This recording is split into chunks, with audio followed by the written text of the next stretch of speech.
Policies देख ली थी अपन, ठीक है ना, ये डिफरेंस आपको देखने थे।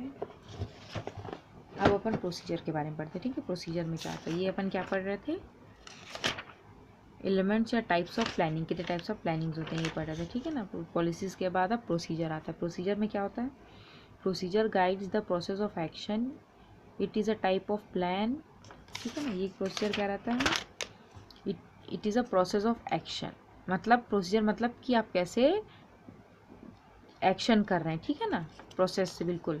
It is a type of plan of action in which the sequence of work is let down before hands, मतलब सीक्वेंस से वर्क करना। टाइप होता है प्लान का of action in which the sequence of work is let down before hands. It also help made clear who will be responsible for doing what that work and how much time each stage of work will take, ठीक है ना। और इसमें ये भी पता करना पड़ेगा, ये भी देखना रहता है कि कौन सा काम करने के लिए कौन जिम्मेदार है और उसको कितना टाइम लगेगा उस वर्क को कंप्लीट करने में, ठीक है। Procedures are design to execute policies and achieve objective. Procedure को ऐसे डिज़ाइन किया जाता है जिससे कि पॉलिसीज़ जो भी बनी उसको अच्छे तरीके से एग्जीक्यूट किया जाए और अपने टारगेट को, ऑब्जेक्टिव को अचीव किया जाए, ठीक है ना। जैसे कोई भी अपन काम करते हैं तो हर एक काम करने का एक प्रोसीजर होता है, ठीक है ना, उसी को प्रोसीजर बोल रहे हैं। इसमें भी वर्क करने के लिए आपको गाइडलाइंस दी जाती है, उसी गाइडलाइंस के अकॉर्डिंग आपको सीक्वेंसली वर्क करना है, ठीक है ना। अब इसेंशियल्स में क्या आएगा प्रोसीजर का, procedure should be based on adequate facts on a particular situation rather than on wishes.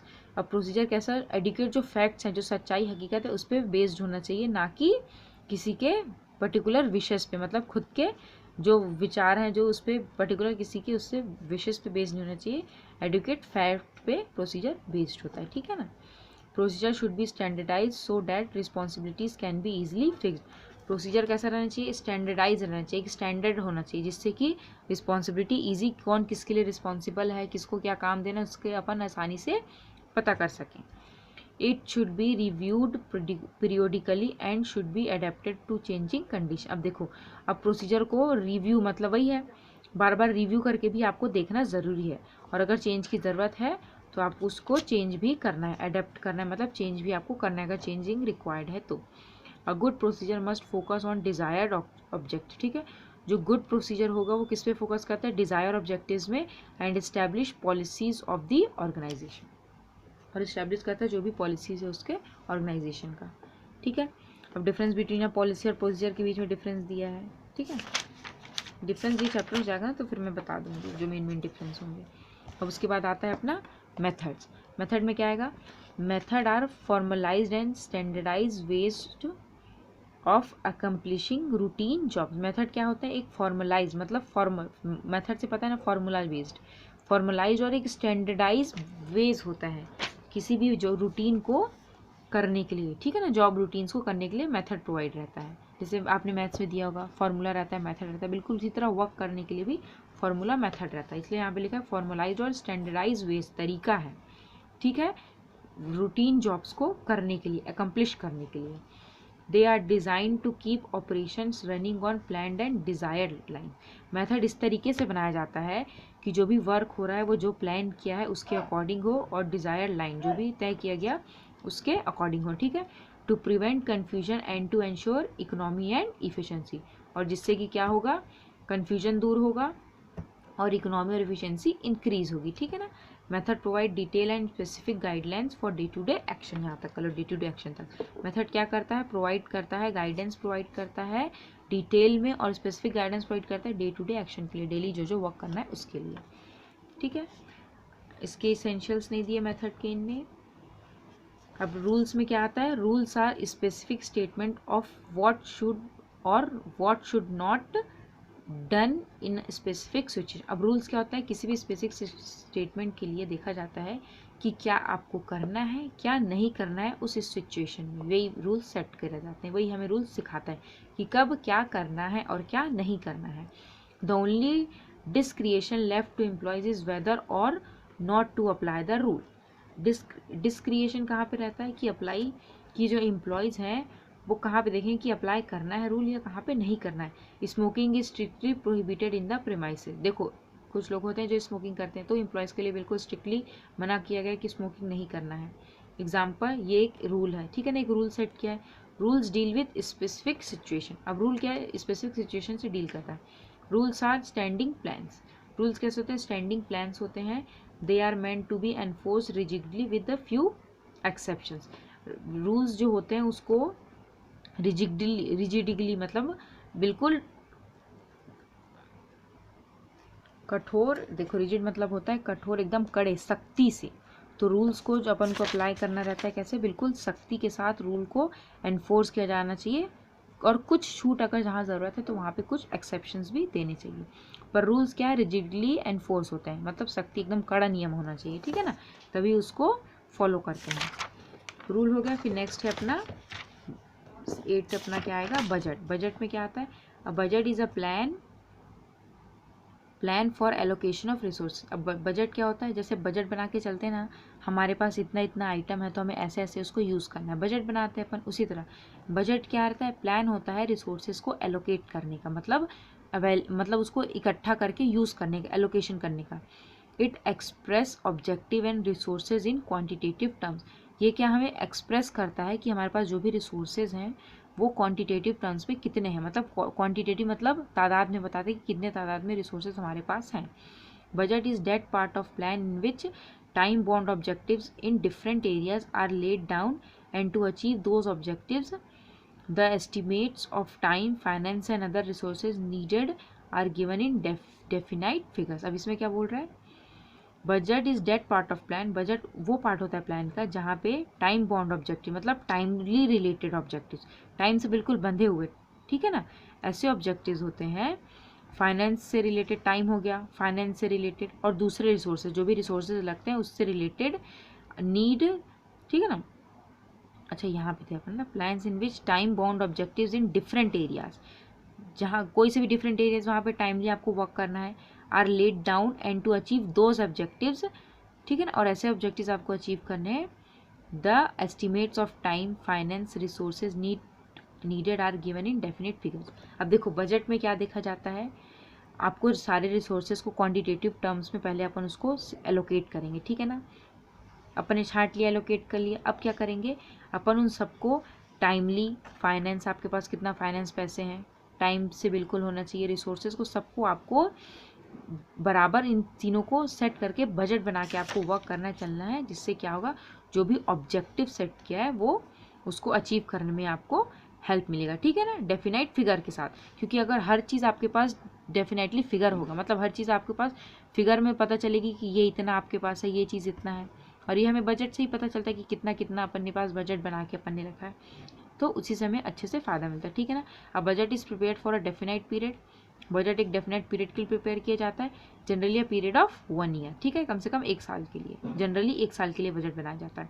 However budget can be prepare for long term as well as short term. 1 साल तक जनरली बनाया जाता है, चाहे तो लॉन्ग टर्म और short term दोनों के लिए अपन बजट बना सकते हैं, ठीक है ना। अब लास्ट अपना आ गया प्रोग्राम्स। प्रोग्राम्स में क्या आता है, a programme is a comprehensive plan design to implement the policies and accomplish the objectives. अब प्रोग्राम क्या है, कॉम्प्रहेंसिव प्लान होता है जो डिज़ाइन किया जाता है पॉलिसीज़ को इम्प्लीमेंट करने के लिए, मतलब पॉलिसीज़ को लागू करने के लिए, और ऑब्जेक्टिव्स को अकम्प्लिश करने के लिए। It is a combination of goals, policies, task assignments, resource flows etcetera.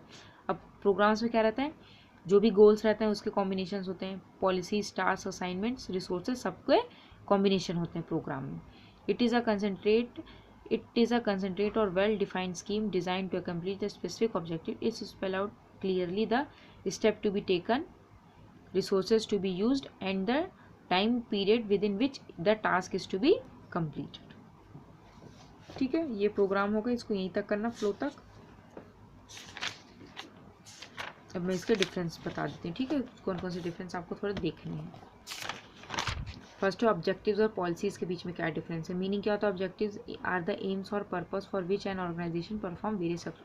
Objective क्या होते हैं, पर्पस होते हैं, एम्स होते हैं जिसके लिए ऑर्गेनाइजेशन काम करती है, जिसको अचीव करने के लिए। और पॉलिसीज़ क्या होते हैं, पॉलिसीज़ एक डिफाइन करते हैं बाउंड्रीज को, एक सीमा बताते हैं in with in which decision can be made toward the accomplishment of the objective. Policies क्या है, आपको एक बॉर्डर बताते हैं, सीमा बताते हैं, जिसके अंदर आपको वर्क करके अपने ऑब्जेक्टिव को अकम्प्लिश करना है, ठीक है ना, ऑब्जेक्टिव को पाना है। एम क्या रहता है, it provide direction to the collective efforts of the organisation. ये और एम, इस ऑब्जेक्टिव का एम क्या रहता है कि सारे ऑर्गेनाइजेशन मिलके इसमें वर्क करते हैं, कलेक्टिवली वर्क करते हैं, ठीक है, ऑर्गेनाइजेशन के ऑब्जेक्टिव के लिए। इसमें क्या एम रहता है, it act as a guide to making decision and taking action. Policies हमें गाइड, ये क्या करते हैं, गाइडलाइंस प्रोवाइड करते हैं कि कैसे डिसीजन लेना और कैसे उसको एक्शन में लाना है। नेचर क्या रहता है, it is concern with what is to be done. इसमें क्या रहता है ऑब्जेक्टिव में कि ये हमें बताता है कि हमें क्या करना है। पॉलिसीज इज कंसर्न विद, और पॉलिसीज हमें सिखाता है कि हमें कैसे उस चीज़ को करना है, how is to be done. Objective में बताता है कि क्या करना है, what is to be done, और पॉलिसीज बताता है how is to be done, मतलब कैसे करना है उसको, ठीक है ना। लेवल ऑफ मैनेजमेंट में क्या रहता है, objective top level management decide करता है, डिटरमाइन करता है, और पॉलिसीज कौन डिटरमाइन करता है, मिडिल लेवल के, ठीक है ना। 4 इंपॉर्टेंस हो गए। इंपॉर्टेंस में क्या आएगा, they indicate the destination, the policies provide the routes. देखो ये हमारी डेस्टिनेशन है और ये हमें रास्ता दिखाता है, पॉलिसीज। समझ में आया ना, पूरे 5 पॉइंट्स कर लेना उसके। अब स्ट्रेटजीज और पॉलिसीज में क्या डिफरेंस है, पॉलिसीज का अपन ने देखा। अब इस स्ट्रेटजीज में क्या, स्ट्रेटजी क्या होता है, it provide difference direction in which human and physical resources will be diploid. अब स्ट्रेटजीज हमें क्या सिखाता है, हमें ये रास्ता दिखाता है कि हमें ह्यूमन और फिजिकल रिसोर्सेज को किस तरीके से यूज़ में लाना है। पॉलिसीज का अपन ने पढ़ा था, ये गाइडलाइंस प्रोवाइड करता है कि क्या सोचा है, कैसे उसको जो भी सोचा है उसको कैसे एक्शन में लाना है, ठीक है ना। नीड, ज़रूरत क्या है, taken for problems where alternatives can not be analysed in advance. Strategies में क्या रहता है, प्रॉब्लम्स जिसमें अल्टरनेटिव्स नहीं रहते, उन प्रॉब्लम्स को एनालाइज करता है ये। Taken for problems about which facts are known, ये वाले पॉइंट्स रहने दो, ये नीड रहने दो। एम्स में क्या लिखेंगे, made for contingent decision. Contingent decision के लिए स्ट्रेटजीज बनाई जाती है। और इसमें क्या आएगा, एम में guidelines for making decision in repetitive situation, ठीक है ना। रिपीटेटिव सिचुएशन, जैसे घिसे पिटे जो सिचुएशन आता है उससे उसमें डिसीजन लेने के लिए ये गाइडलाइंस प्रोवाइड करता है। डेलीगेशन में implementation of strategy can not be delegated as it is required last minute executive decision. Delegate में मतलब क्या होता है, दूसरे को डेलीगेट करना देना। तो strategy can not be delegated, strategies को कभी भी डेलीगेट नहीं किया जा सकता, दिया नहीं जा सकता, as it requires last minute executive decision, क्योंकि इसमें आखिरी तक डिसीजन लेना पड़ता है, इसलिए अपन इसको डेलीगेट नहीं कर सकते। Implementation of policies can be delegated, क्योंकि पॉलिसीज एक बार बन गई फिर इसको बस इंप्लीमेंट करना है, और स्ट्रेटजीज क्या है, आखिरी मिनट तक उसमें एग्जीक्यूट मतलब उसको करते रहना पड़ता है। तो पॉलिसीज को डेलीगेट कर सकते हैं बट स्ट्रेटजीज को डेलीगेट नहीं करते हैं। नेचर में क्या आएगा, formulated in the light of competitors moves, it not based on specially on the moves of competitors। देखो स्ट्रेटजीज में क्या रहता है, कॉम्पिटिटर के जो मूव्स होते हैं उसको देखते हुए स्ट्रेटजीज बनाई जाती है, और इसमें जो कॉम्पिटिटर्स के मूव रहते हैं वो इसमें बेसिकली इसमें बेस्ड नहीं होते स्पेशली, ठीक है ना। पॉलिसीज और प्रोसीजर में देखो पॉलिसीज हमने इनने लेके रखा है, तो आप ये वाला डिफरेंस करना, स्ट्रेटजीज वाला पढ़ लेना, समझ लेना, ठीक है, क्योंकि आ भी सकता है निवेश, अपन कुछ कह नहीं सकते, तो अपन को तो सभी पढ़ने हैं, है ना। अब पॉलिसीज एंड प्रोसीजर के बीच में क्या डिफरेंस है, अब और एक ये वाला डिफरेंस देखना, ये पॉलिसीज और रूल वाला, और ये प्रोसीजर और मेथड्स वाले। स्कोप में क्या आएगा, it scope is wide enough as it determines a sequence of all activities, ठीक है ना। प्रोसीजर का स्कोप क्या रहता है, ये प्रोसीजर में पूरा वाइड स्कोप रहता है, क्योंकि इसमें सीक्वेंसली बताया जाता है सारे एक्टिविटीज़ को कैसे करना है, तरीका बताया जाता है। मेथड का स्कोप कैसा रहता है, नैरो स्कोप रहता है, as it concern with one activity only. देखो प्रोसीजर में क्या रहता है, सारी एक्टिविटीज़ को कैसे सीक्वेंसली करना है ये बताया जाता है, और मेथड में सिर्फ एक एक्टिविटी को करने का तरीका बताया जाता है, इसलिए इसका स्कोप वाइड होता है, इसका स्कोप नैरो रहता है, कम रहता है, इसका ज़्यादा रहता है। रिलेशनशिप में it has relationship with all the department, procedure में जो रिलेशनशिप रहेगा वो सारे डिपार्टमेंट के साथ रहेगा, but in method is restricted only with one department और वन सेक्शन ओनली, ठीक है ना। एक ही सेक्शन या एक ही डिपार्टमेंट से रिलेट करता है। एक्सप्लेनेशन में no explanation of activities is in procedure, procedure में कोई भी एक्सप्लेनेशन नहीं दिया रहता है, क्योंकि इसमें पूरा तरीका बताते हैं। Under method detail explanation is required, और मेथड के लिए डिटेल एक्सप्लेनेशन की ज़रूरत पड़ती है, क्योंकि कैसे करना है क्या पता चलता है। फंक्शन में क्या आएगा, प्रोसीजर में कोऑर्डिनेशन बिटवीन डिफरेंट डिपार्टमेंट्स, ठीक है। प्रोसीजर क्या करता है, कोऑर्डिनेशन बनाता है डिफरेंट डिपार्टमेंट्स के बीच में। और मेथड में क्या आएगा, it is not activity is done effectively, ये sorry it is one activity is done effectively, और मेथड क्या एक ही एक्टिविटी करनी रहती है, इसलिए इफेक्टिवली उसको करा जाता है। हो गया ये वाला। और एक ये वाला देखो, पॉलिसीज और रूल्स के बीच में क्या डिफरेंस है। मैनेजरियल लेवल में देखा जाए तो policy guideline the higher level, middle level and the lower level. देखो पॉलिसीज जो रहती है वो सभी को गाइड करती है, हायर लेवल, लेवल, तीनों लेवल ऑफ मैनेजमेंट में गाइडलाइंस प्रोवाइड करती है कौन, पॉलिसी। रूल्स में क्या रहता है, rules guide the middle level and the lower level managers and worker. देखो रूल्स किसके लिए ज़्यादातर बनाए जाते हैं, मिडिल और लोअर लेवल के लिए, ठीक है ना। थॉट में क्या आएगा, थॉट में पॉलिसीज गाइड थॉट्स, पॉलिसीज क्या गाइड करते हैं, थॉट्स को। Rules are the specific principle of work, rules क्या रहते हैं, स्पेसिफिक प्रिंसिपल होते हैं वर्क के करने के लिए प्रिंसिपल होता है, ठीक है ना। अल्टरनेशन में while following a policy the subordinate officer can make some changes in it and take his own।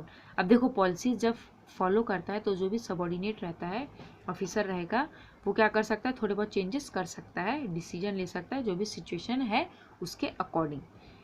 पर रूल्स क्या रहता है, रूल्स को तो अपन को कड़े तरीके से रिजिडली फॉलो करना पड़ता है, तो इसमें कोई भी तरह का अल्टरेशन नहीं कर सकते हैं, ठीक है ना।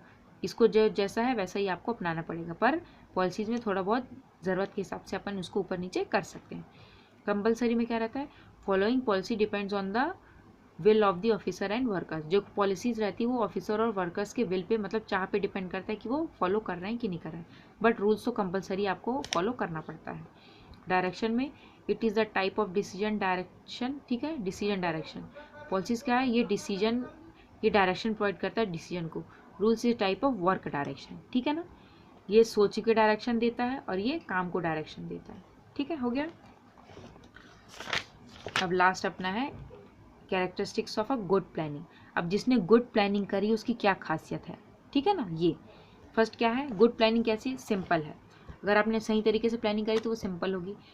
अ plan is to be effective should be simple to be understood to all the level of management. देखो प्लान ऐसा होना चाहिए, गुड प्लानिंग बनाने का तरीका पता है, ठीक है ना, कि प्लानिंग को कैसे आप सही बना सकते हैं। तो सबसे पहले वो सिंपल होना चाहिए, इतना सिंपल और इफेक्टिव होना चाहिए कि सारे लेवल ऑफ मैनेजमेंट ईजिली उसको समझ सकें, ठीक है।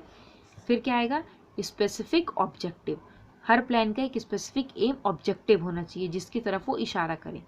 The plan objective should be defined its in definite, ठीक है, क्लियर एंड स्पेसिफिक टर्म्स, पूरा क्लियर होना चाहिए, डेफिनेट टर्म्स होने चाहिए। There should not be any room for ambiguity in the plans, ठीक है, कंफ्यूजन नहीं होना चाहिए। इकोनॉमिकल में planning is an expensive process. अब इकोनॉमिकल देखा जाए तो पैसे के उसमें, तो प्लानिंग क्या रहता है, थोड़ा एक्सपेंसिव प्रोसेस है। क्यों, क्योंकि अच्छे से आपको प्लानिंग करनी रहती है, कभी कभी आपको एक्सपर्ट्स को भी हायर करना पड़ता है। A good plan should not be too expensive. The cost should be comparable to the benefits that are expected to be drive from these plan. देखो अगर ऐसा सोचा जाए तो प्लानिंग एक्सपेंसिव है, पर अगर आप ये भी सोच के चलें, अगर आपने गुड प्लान बनाया, थोड़ा सा खर्च करके अगर आप प्लान अच्छा बना लोगे तो आगे चल के वो प्लान आपको बेनिफिट ही देगा, है ना। तो जब वो प्लान आपको बेनिफिट देगा तो थोड़ा खर्चा करने में क्या दिक्कत है, ठीक है ना। तो वही चीज़ बोल रहा है, the cost should be comparable to the benefit that the, जो एक्सपेक्टेड प्लान से अपन को जो भी बेनिफिट हुआ है उससे कंपेयर करा जाएगा तो वो इतना एक्सपेंसिव वो नहीं लगता है, ठीक है ना। फ्लेक्सिबल मैंने पहले ही बताया था, कंडीशन के अकॉर्डिंग, चेंजेस के अकॉर्डिंग वो अपने आप एडजस्ट करता है, पकड़ना पड़ता है, चेंज करना पड़ता है प्लान को। Plan should B sufficiently flexible so that in accordance with the change in future requirements appropriate changes can be made in the plan. Future requirements में अगर कुछ चेंज करना पड़े तो प्लान्स में भी चेंज हो जाए, ठीक है ना। इस वजह से प्लान आपका कैसा होना चाहिए, फ्लेक्सिबल होना चाहिए। फिर क्या है, बैलेंस्ड में क्या आएगा, a good plan is well balanced. जो गुड प्लान है वो वेल बैलेंस्ड होना चाहिए, ठीक है। It is made after considering all the aspects goods and bad, क्योंकि प्लान सारे एस्पेक्ट्स गुड बैड सबको ध्यान में रखते हुए बनाया जाता है, इसलिए वो वेल बैलेंस्ड होना चाहिए, ठीक है। सीक्स कॉपरेशन, सीक कॉपरेशन में क्या आएगा, a good plan should be made after taking the opinion of all the concern person who are responsible to implement it. अब कॉपरेशन की बात क्यों कर रहे हैं, क्योंकि देखो जो प्लान बनाया है उसको अकेले तो कोई वर्क करके उसको ऑब्जेक्टिव को मतलब अचीव नहीं कर पाएगा, तो प्लान बनाया तो सबको मिलके वर्क करना पड़ेगा ऑब्जेक्टिव के तरफ, तभी गुड प्लान। और ऐसा गुड प्लान ही है जो सबको एक साथ मिलके, सारे पीपल को मिलके एक साथ वर्क करने में हेल्प करेगा, ठीक है ना। नेक्स्ट क्या है, ट्रस्ट वर्दी। ट्रस्ट वर्दी में क्या है, to formulate trustworthy plans information and statistical data is to be provided at right time. अब देखो, ट्रस्ट वर्दी प्लान बनाने के लिए जो भी इंफॉर्मेशन है आपके पास, जो भी स्टैटिकल डाटा है आपके ऑर्गेनाइजेशन की, बिजनेस के, वो राइट टाइम में आपके पास होनी चाहिए, क्योंकि आप उसी से रिलेटेड फिर आप प्लान्स बनाओगे। और जैसे आपने प्लान्स बनाया तो आपको साथ में इंफॉर्मेशन, स्टैटिस्टिकल डाटा भी आपको शो करना पड़ेगा। देखो कि मैंने इसको देख के प्लान बनाया, जिससे कि उस प्लान पे भरोसा किया जाएगा, हाँ कि बिल्कुल सही प्लान बनाया, कुछ भी अनशन नहीं बनाया है। ठीक है, ये सब थे गुड प्लान्स के कैरेक्टरिस्टिक्स की क्या क्या खासियत होनी चाहिए अगर आपको प्लान अच्छा बनाना है तो। मार्केट कंडीशन भी एक देख लो। While planning the market condition, competition prevailing in the market etcetera are to be taken care of. जब प्लान बनाए तो मार्केट की क्या स्थिति है ये सब देखना है, कंपटीशन कितना है, ये सबको कंसिडर करते हुए, ध्यान में रखते हुए प्लान को आपको बनाना है। ठीक है, तो ये हो गया अपना यहाँ पे चैप्टर कंप्लीट।